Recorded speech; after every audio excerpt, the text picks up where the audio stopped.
I'm making this yummy dish. It's a skillet summer vegetable lasagna.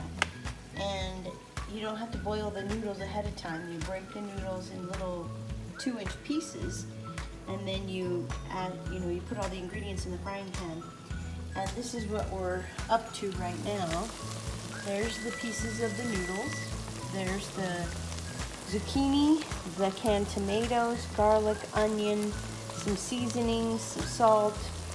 And the next thing I'm going to do is I'm going to add a half a cup of the ricotta cheese and stir it into the pan, and then you just dollop the leftover bit of ricotta over the top. I think it's going to be so good. Okay, so I'm going to stir in the ricotta so it makes it a creamy tomato sauce with your lasagna, like what you would eat in a regular lasagna, with the ricotta cheese in the middle. And I also added just a little bit of leftover spinach that I had, because I like spinach in my lasagna normally. And then once I get this all stirred in, then we'll just dollop it with more of the ricotta and serve. And then I'll add a little bit of chopped basil.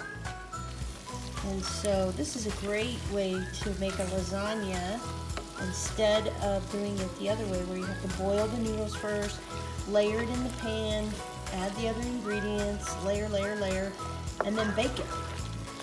And so I think this is a much better option. Plus this one's vegetarian because it doesn't have any meat in it. So there is kind of a fun new dish.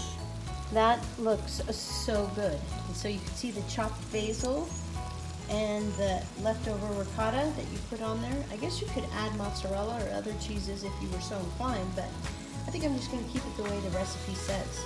So I'm excited to dig in.